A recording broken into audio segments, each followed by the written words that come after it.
for humans living in harmony with fellow humans and nature. And here,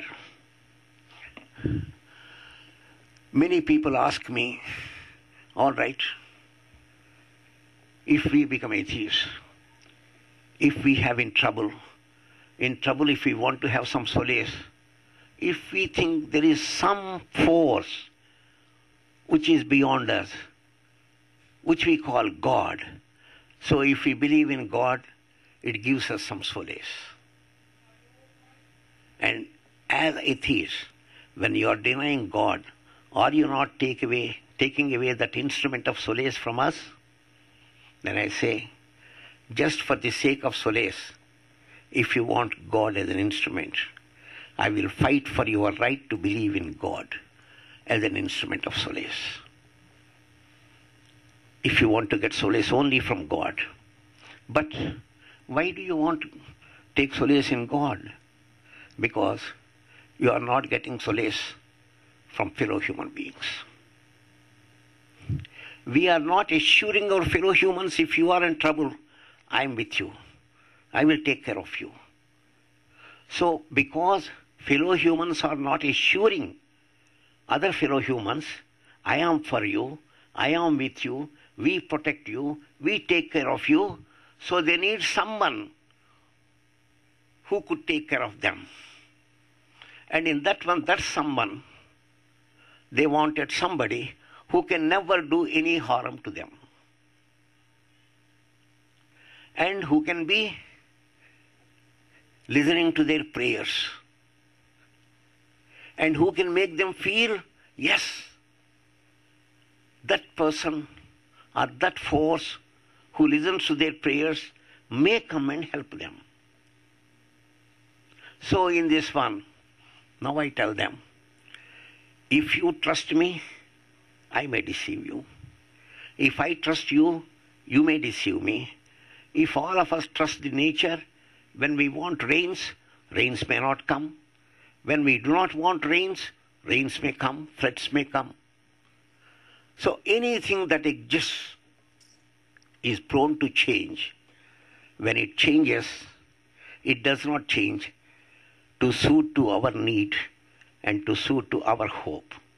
So we need something which never changes, and only that never changes, which does not exist. As God is only an idea, it never changes because God does not exist. And God is the greatest instrument of solace to humans because God does not exist. Because we fantasize. Only human beings have a vision of fantasy, have a dream of fantasy, have the luxury of fantasy, and they take happiness in fantasizing. So, in their dreams, in their taking happiness in fantasizing, they have created God. And if they want to take solace from that fantasy God, from that belief God, from that concept God, take from it. God does not exist. So don't say that God is there. Only you say you believe in God. And belief need not be truth. And fact and truth, they are important to human society. And the tragedy is, religion is based on God, which is not truth, which is not fact. And that's why we are slowly moving away from religion.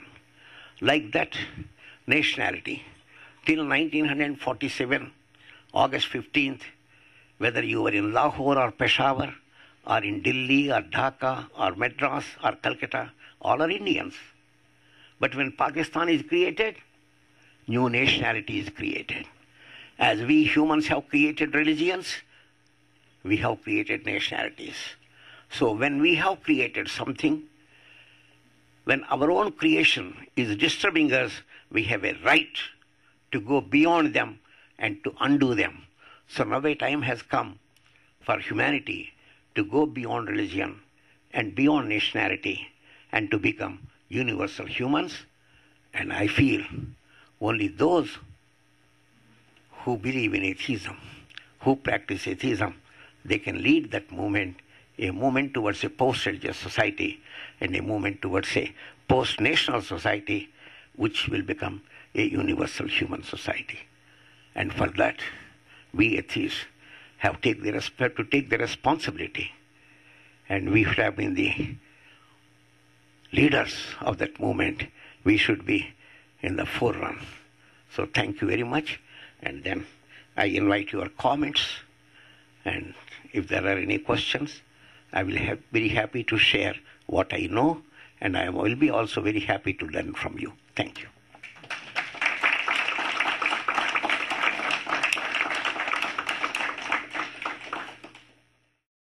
But I have a question related to the power of religion versus the power of humanism. You know, people go to the extent of killing themselves or killing somebody else in the name of a god, but don't go to the extent of helping even monetarily, except there's a certain percentage that does it, truly humanist. But they don't do the same thing. So how do you achieve this post-religious, post-humanist society, which has to depend on one another to the extent that they don't feel that they need something else? That's the first thing. The second thing is, these people who are killing somebody else or killing themselves are doing in the name of hoping to get something after life, which is unverifiable. So there will always be the hope that they're going to get something for what they're doing. But a humanist relationship where I'm going to help you because I'm a good person is good. But if they don't think that they're going to get something back, because humanists in general are selfish in nature, this post-humanist, post-religious society, to achieve that is going to be a little harder to do. In fact, you know, in India, that we see so many people who exploit poor people, you know, by giving them money for interest and get all the money, just let them suffer for years, only to put all that money in the hundi of a god. Just doesn't make any sense to me, you know. So how do you achieve this is what I have always been thinking about. First, the money put in the hundi of the god is not honestly earned money. If you ask them put checks or drafts, God would not get this amount of money. So they want to share their wrong earnings with God so that God may send them to heaven. And then the second aspect is, if they have that they may get something in afterlife. If we are planting a tree, we don't think after life we will come back and eat fruits of the tree. When we plant the tree, we feel if we don't eat the fruits of the tree, our children will eat and our grandchildren will eat. So also, atheists, instead of thinking, let me alone get everything even after death. Even after death, I have to enjoy everything. What about my posterity? What about my children? What about my grandchildren? So we think we do something so that our children may live happily, our grandchildren may live happily, our posterity may live happily, the future generations may live happily. So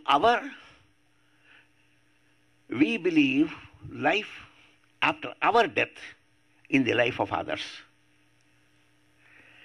Theists believe in their life, even when they are living, they want to be happy.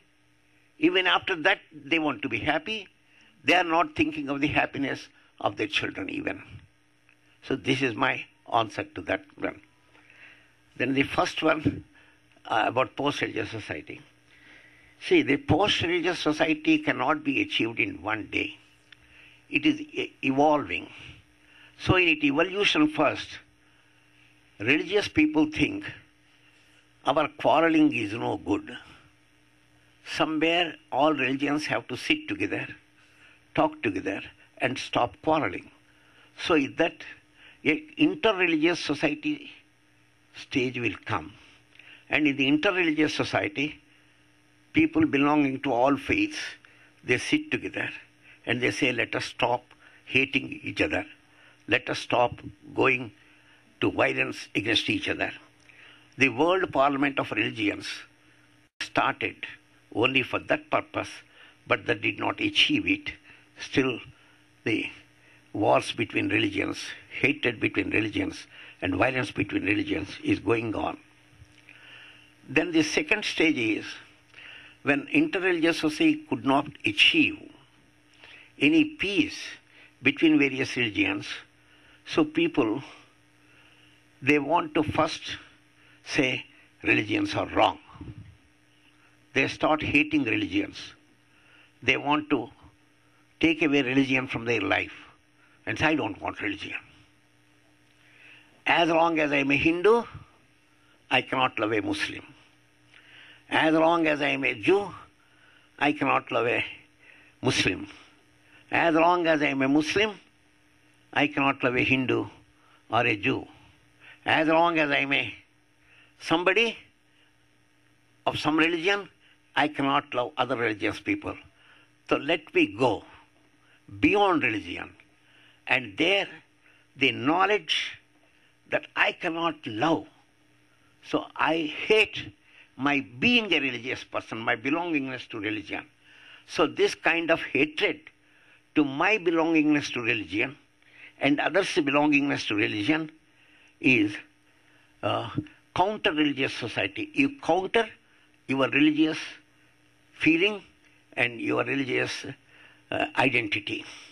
Then the post-religious identity is universal human identity, and it is the atheist identity. So we move in stages: religious society, interreligious society, post-religious society, and in that one, the practicing believer, non-practicing believer, non-practicing atheist, and practicing atheist. This is how slowly we move. And today, many non-believing, non-practicing believers are becoming non-practicing atheists. Their number is on the increase. Though we don't have many practicing atheists amongst us, but there are many, many non-practicing atheists amongst us. So when the number of the there are very few practicing believers, there are very few practicing atheists. In between, large number of non-practicing believers and non-practicing atheists are there. So during the last 30, 40 years, or last 50 years, the non-practicing believers are becoming non-practicing atheists. So that step is increasing. So that is where we are going more towards post-religious societies.